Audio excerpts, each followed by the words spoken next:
राजनीतिक चौकीदार दफादार मामले को लेकर एक बार फिर से लोकसभा में काफी ज्यादा गरजे केंद्रीय मंत्री चिराग पासवान के जीजा और जमुई के सांसद अरुण भारती। लोकसभा में चिराग पासवान के जीजा ने कहा कि अन्याय नहीं होने देंगे, इसके लिए चाहे जितनी लड़ाई लड़नी पड़े लड़ाई लड़नी पड़ेगी, हम लोग लड़ाई लड़ने को तैयार हैं, लेकिन किसी के साथ अन्याय नहीं होगा। और उन्होंने क्या कहा, आइए इस खबर में जानने की कोशिश करते हैं। नमस्कार, मैं हूं संजीव और आप देख रहे हैं आप तक न्यूज। अगर आप हमारे चैनल पर नए हैं तो चैनल को जरूर सब्सक्राइब कर लें। लोकसभा में जमुई से सांसद और चिराग पासवान के जीजा अरुण भारती ने दफादार और चौकीदार के मुद्दों और बिहार यूपी के मजदूरों की गरिमा को लेकर अपनी आवाज उठाई है। अरुण भारती ने बताया कि महाराज सुहेलदेव पासी जैसे वीरों की परंपरा से आने वाले पासवान और पासी समाज को ऐतिहासिक रूप से गांवों की सुरक्षा और प्रहरी की जिम्मेदारी दी गई थी। उन्होंने दुख जताया कि जो समाज सदियों से ईमानदारी और बलिदान के साथ अपनी जिम्मेदारी निभाता रहा, आज वही समाज अपनी आजीविका और अधिकारों के लिए संघर्ष कर रहा है। उन्होंने इसे केवल सामाजिक मुद्दा नहीं बल्कि न्याय, सम्मान और संवैधानिक मूल्यों की परीक्षा बताया है।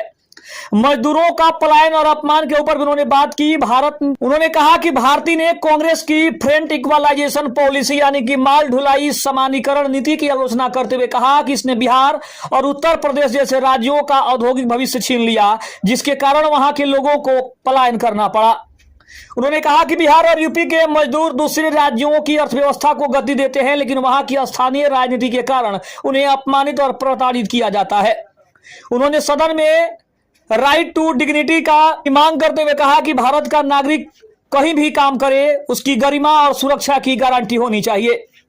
उन्होंने 1857 के विद्रोह की वीरांगना उदा देवी पासी का जिक्र किया, जिन्होंने लखनऊ में 32 अंग्रेजों को मार गिराया था। उन्होंने यह भी याद दिलाया कि उनकी पार्टी के संस्थापक स्वर्गीय रामविलास पासवान ने भी हमेशा ऐसे वीरों को सम्मानित करने का काम किया था।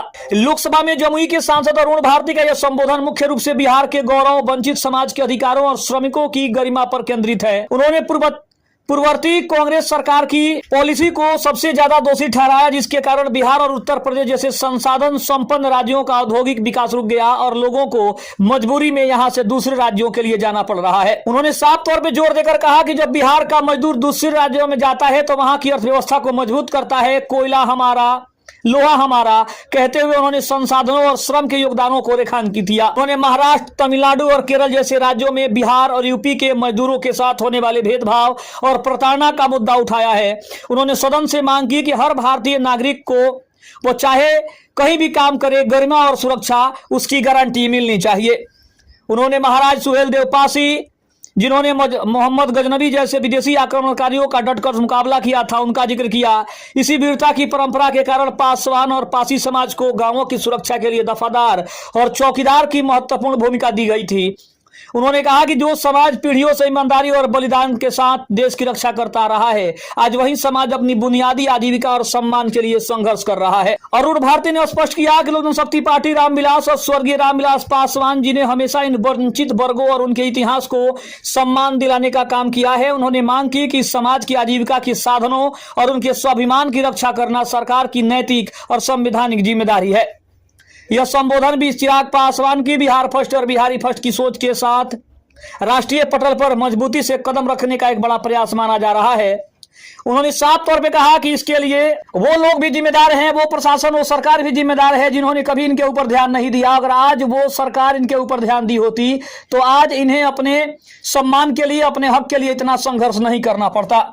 अरुण भारती ने साफ शब्दों में कहा कि जिनका जो हक है उसे मिलना चाहिए। इसके लिए हमें सरकार से चाहे मांग करनी पड़ी, अनशन करना पड़े, हम करने को तैयार हैं, लेकिन उनके सम्मान के लिए हम हमेशा उनके साथ खड़े हैं और आगे भी भविष्य में हम उनके साथ खड़े रहेंगे। खबर कैसी लगी कमेंट में जरूर बताइएगा। तब तक के लिए धन्यवाद। जय हिंद, जय भारत।